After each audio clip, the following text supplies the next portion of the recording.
All right. Well, hello, everyone. For anybody who's new, I'm Kathy Marks, the IT Accessibility Coordinator with Enterprise Technology. Thank you so much for making time in your day to attend. This is our first Digital Accessibility Liaisons meeting. The first group, or the first meeting as a group, as everyone. So did everybody have a good holiday break? Yeah, I can't see the chat, so just you can unmute and shout out. I believe that 2023 is going to be a great year. I really do. And I think it's, for me, it's because of you guys. This group, I think, is going to really make a difference for people with disabilities at ASU. We finished our introductory training, and hopefully everyone is beginning to think about ways that they can start to work with their units. So we'll be meeting every month to learn more about accessibility topics, the ones that whatever you're interested in, and to support you in working with your departments, your colleges, your units. With a group this large, it's going to be kind of hard to find a time that works for everyone. So we will be recording our meetings, but does this work for most people? I cannot see everyone's hand. Hold on, let me stop sharing for a moment. Okay, there we go. So just real briefly, anybody who this time, I think it's the third Wednesday of the month, from 2 to 3:30. Is there anyone, can you just raise your hand if this doesn't work for you?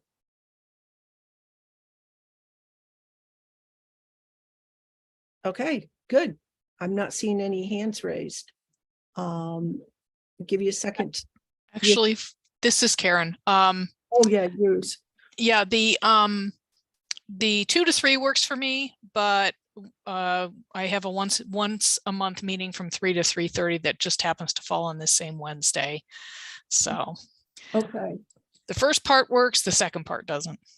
Yeah, with this big a group, I think it's going to be really hard for us to find a good time for everyone. Hopefully, maybe we'll try this for a couple of months and then we'll switch it for people who can't make this time. All right, well, if anyone doesn't have objections, I'm going to keep us meeting at this time. And let me go back, oops, and share again. Okie doke. All right, so I just needed to take care of that little piece of business. Okay, so I will send out some meeting invitations for maybe the next 3 to 4 months. So you have those on your calendars. If we need to make a date or a time change, we can do that. But today I'm really excited to hear from Dee Mullins, who will be going in depth on how to make PDFs accessible. I know it's something that a lot of us have struggled with, but help is here. And then I want to mention at the end of the hour, we'll hold an accessibility challenge. This is our first one, so we'll see how it goes. But the winner will walk away with a free admission to WebAIM's accessible documents online course, which you can use it, they said, at any time in 2023. So that's a pretty cool course. I think it's like a 3-month course. Finally, for those of you who can, we'll continue to hang out from 3 to 3:30 for an open discussion, sort of a Q&A free-for-all. That will be your chance to tell us how you think things are going, what resources you need to be a successful accessibility advocate, and to find out what other liaisons are doing within their own units. But first and foremost, let's turn to a subject that is giving many of us more than a few headaches.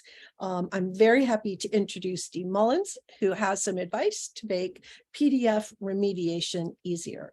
So welcome, Dee. I'm going to stop sharing and go ahead.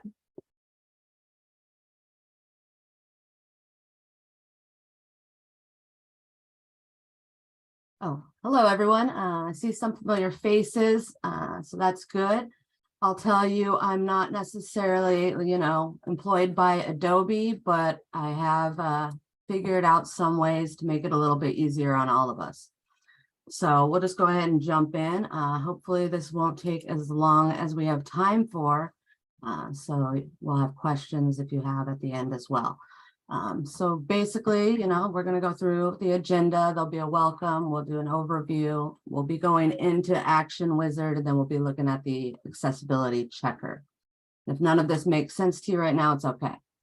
So basically, welcome. We're going to be talking about accessibility PDFs. Accessibility PDFs are so important to ASU, any higher education. Faculty use them a lot in their courses. And that's a lot of instances where students may get tripped up, and a lot of opportunities to open the gate and provide equal access and full participation by all. So I'm Dee Mullins. I'm an instructional designer at EdPlus, working on scalable initiatives. Currently, I'm actually working on the Dreamscape Learn initiative. So in our overview, first off, let's start with a definition of accessibility. It is the quality of being easily reached, entered, or used by people that have a disability. Accessibility is the practice of making information, activities, and/or environments sensible, meaningful, and usable for as many people as possible. And our courses, must be accessible to provide equal access and equal opportunity to people with diverse abilities. And what's better than the ASU charter? We all know it. We've all heard it a million times, but we're measured not by whom it excludes, by whom it includes, and how they succeed. So accessibility supports social inclusion for people with disabilities, as well as others, such as older people, people in rural areas, and people in developing countries. Accessibility also benefits people without disabilities.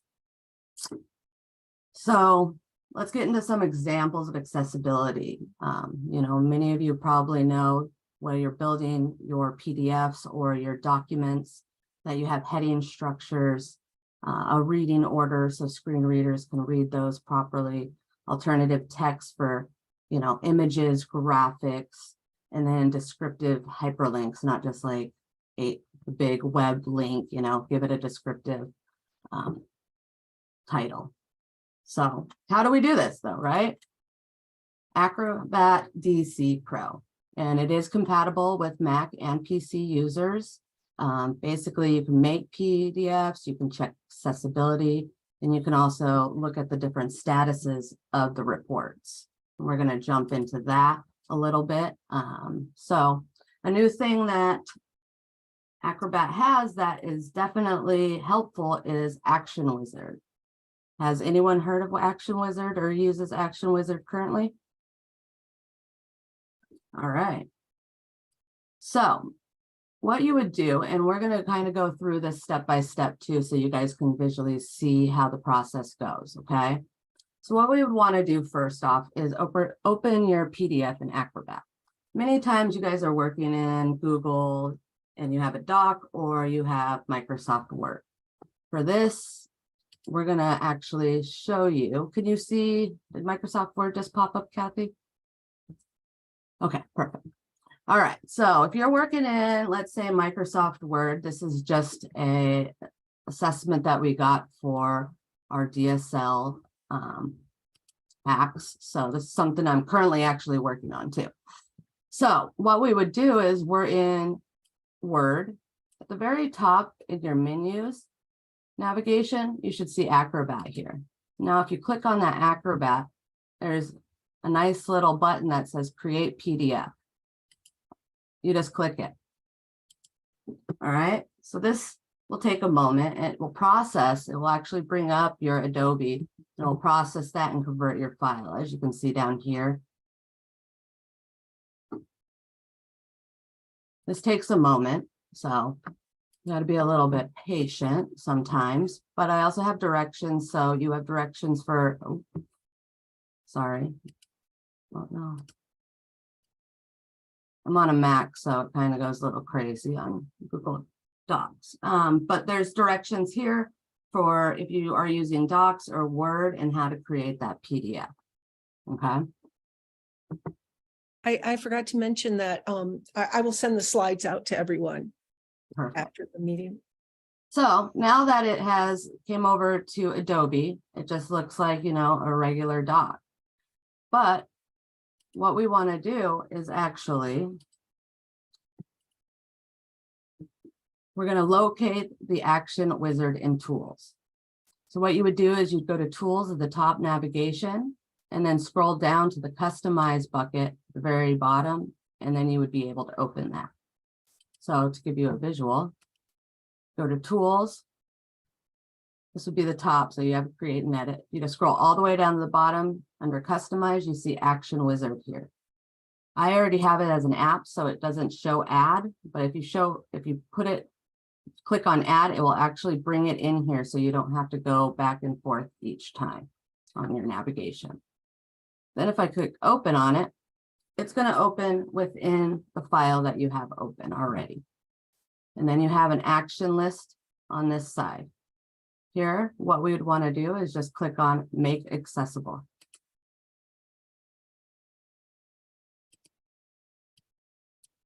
So the files to be processed, it will be the file that you already have. And you should just be able to click start. Now, since this is a new document, it's saying we have to save the file first for us to make the edits. We would click on OK. Here's a little cheat sheet. You can go ahead and copy your title, because that's probably going to be the title to your doc here. And then just press save. The next part is going to ask you what that title was. So that's why we did the copy. And then we paste. So it has that in there. And then you just press OK. It's going to ask you your language, your output. All of that should be able to just stay the same as what's in there. And you press OK again. Now this process takes a little bit of time as well, because now what it's doing is it's actually running in the background. Here is what it will go through to make your document accessible. And you'll know where it is in the process by the check marks over here. As it goes through, it will continue to populate.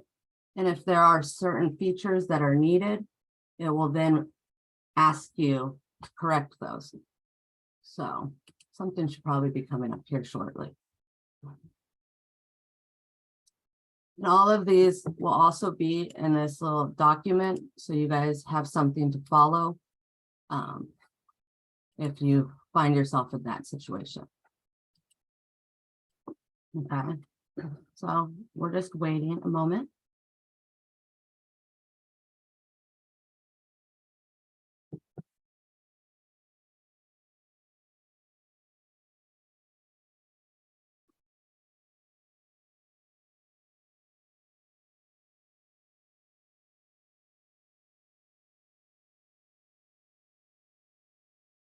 I have a lot of images in here with alt text, so a lot of that will probably take time. If you don't have as many alt texts and stuff of that sort, it will go a little bit faster.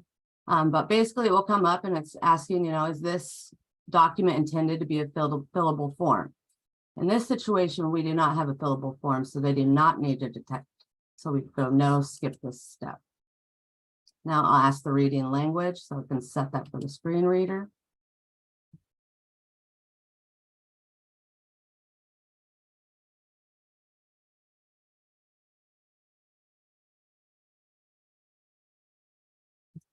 Now, it came up with Acrobat will detect all figures in the document and any displays. Click on yes. Now it came up with this, set alternate text. My photo right here is grayed out. So it doesn't have an alt text there. So it will bring it up for you and show you where you do not have alt text. So here I would just put in my WF logo. And we can save and close, and it will continue. After it's done going through all of its check marks and the make accessible, it will all have check marks and it will automatically run an accessibility checker. Okay. Everything should be checkboxed off, and then you would click the start checking.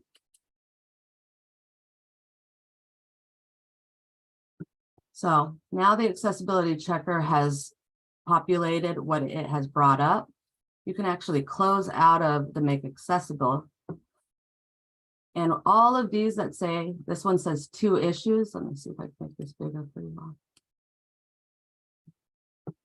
So this area document has 2 issues and our headings have 1 issue. Okay. To extend these to see what issue it is, click on the little arrow. All the ones that pass have green check marks. Any of the other ones will not. Okay. They'll either have the question mark because it's something manually that needs to be done, or the red X, meaning that it failed. Okay. Now, with these in the document, many times, if you click your right click, it will give you options. Okay. So logical reading order. For this, now that we closed out, you see your normal navigation bars over here. If you click on accessibility, it will bring your accessibility menu up. If you click on reading order, that will go through the actual reading order, and it should be in order by numbers on each page. Okay, so you can see that visually. You could right click and you can click pass, and it will update to that green arrow. Color contrast, I know that this is a pretty much black and white document, so I can go ahead and pass that as well. All right. So now then we have these little headings that have failed on us. So we open up those, we click on the element. And I right click. It doesn't really show you much, but if you go to show in content panel, it shows you that it's in a container, and it shows you what container it is. The reason why it's bringing up is because it's at a different font size and it's at the top of the page. So they're verifying that that's supposed to be just a paragraph, or if that's incorrect. In this instance, it would be incorrect because it's actually a header. It's at the beginning of the page, the main thing. So if I click on the reading order, it will bring up this reading order box. And if I click on 1, because that's the one that has an issue, and if I just click on heading 1, press close, that now gave it its heading. And now, going back to accessibility, if I check again, it's gone. So now we can come and do it to the other as well, show in contact. And we'll always highlight whatever it is that is missing within the area, so you don't have to get completely lost. Just look for the highlight. Here, it's bringing up this bold font. It is actually a paragraph, so I'd still go to reading order. I click the 11 because that's the one that has an issue, and then I just say text paragraph, close. You can come back to the accessibility. This is the accessibility logo on here. And again, I can check again. And now I'm past. So now you can see everything's green. There's no issues at all. Most important thing, save. If you don't save, everything goes away. And that's never a fun time. So that's pretty much like how you can go through everything very easily. Like I said, I have screenshots for every one of these processes, so you can walk through it and try it on your own with a PDF. Everyone's got, you know, some sort of PDF on their desktop. I kind of went through it a little bit quick, showing the visual, so we don't have to go necessarily through all these pages, but everything we went through is on here. And, you know, if we can all start doing this process, it will really help our students because you never know what they're going through. So, any questions? Go ahead. Hi, do you, is it okay if I talk for a second? This is Kristen Elwood. Thank you, Dee, by the way, for bringing up all of that. That took me a really long time to figure some of those things out. And one of the things that I found that I just was wondering if this could be included also, because it took me a really long time. I don't usually update one file at a time. Usually I'm going into courses where people have 20 to 40 to 60 files at a time, and I don't necessarily want to, open each one at a time. It might be helpful to everybody to know how you can do a batch with this. And that's actually not intuitive. And my second thing that I wanted to ask too, and I'm just hoping to pick your brain a little bit, that last little piece where you have to pass things is extremely time consuming when you're doing a large batch. Do you by chance know any quicker way to do that than to look at it and hit pass for each one of those things? I mean, honestly, what I try to do is like make most of my alt text, everything in the back end on Microsoft, like Word. And so when it brings over, it has most of that already in it. I mean, honestly, like I haven't found anything that works every time doing batches. So, I don't know what the exact answer is. I could search into that, but yeah, I don't have the knowledge on that at this time. Well, thank you. If you hear anything, please let us know. Unfortunately, most of our faculty have PDFs and they don't have the original Word documents for us to work with. But so if you find anything, definitely share out to the group, because that would be super beneficial. Will do. So can I ask you, Kristen, so if they don't have the Word documents available, so then you're converting them back to a Word doc?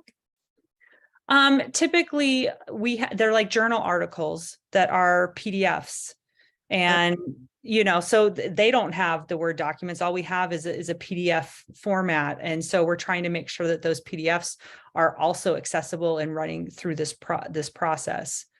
Well, okay, so you might be really happy to learn this. The ASU libraries would very much like, if you're talking about a published source, chapter or article, journal article, they would very much like it if you would contact them. And they will find a licensed and accessible version of that for you. And then they'll just send you the deep link to it. The reason is because they want to take care of the licensing as well. So there are instructions, let me find them, on the ASU website. On the accessibility website, it's under PDFs. I'm gonna give you the URL. So it's the very first step. Here we go. And they are saying, if you need a PDF of published source material, the ASU library can usually supply an accessible copyrighted PDF or an electronic version that you can embed. All you have to do is add the item to your ASU library resource organizer in Canvas. And if you need this material for a course taught outside of Canvas, they give you a link to the resource organizer course request. And then they're fully staffed and they are ready to go forward and find a licensed version of that content and supply it for you. So no more fixing those PDFs. How about that? Well, we are definitely trying to push that out to our faculty, because I found that because I think through you guys found that resource and have been trying to push that more. But unfortunately, a lot of our texts are very rare, old texts from other countries. And so oftentimes it's not easy for the library to always find these wonderful digital copies for us. So that's something we're still trying to work on and build towards. So when they can't find it, they contact you and they say we're not able to find the original or a licensed version. Yeah, sometimes it's something that's really rare and all they can find is like a book form. And then, sometimes we can work with them for them to digitize certain things. Yeah. But then the library sometimes, copyright kinds of issues has only certain percentages or certain chapters that they can digitize for you. So it's just things that we're trying to learn and trying to figure out how to move forward, trying to make ourselves more accessible, more digital. Yeah, well, I mean, PDFs it's a problem for everyone. And I know that the university as a whole is starting to consider this question. How do we make these PDFs more accessible? It's I love that the library is offering this, though. It can make your load a little lighter, I think. Yes, very much. Thank you. Yeah. Any other questions?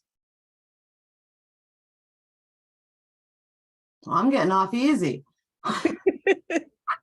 Well, I do have some accessibility resources for y'all too. I put in Kathy's accessibility PDF guidelines there. I have some formatting information from Mary Loader, and then just some general accessibility for the World Wide Web and initiatives that we might not be building websites or whatnot, but it's still guidelines that we can follow to make sure that our documents are available for everyone. Yeah. The WCAG, which is the Web Content Accessibility Guidelines, supposedly applies to all digital content. Some of it doesn't apply exactly. It doesn't fit perfectly, but yeah, I mean, for instance, alt text on images, no matter what digital, whether you're talking email or you're talking a web page. Definitely. And, I come from web development, so alt text was something that was built in right away, but a lot of people weren't, and, just learning it and taking it in, making it part of your process, then it just comes natural after a while and it saves you a lot of time in the end. Yep. I know that one problem I hear about a lot is math and scientific notations in PDFs. We actually are going to we're just started talking about coming up with a workshop for everyone on creating accessible math equations in Canvas, and I'm hoping that for other platforms like Word and PDF. Definitely. Well, I'll stop sharing. Thank you very much for giving me a little bit of your time, everyone, and I appreciate it.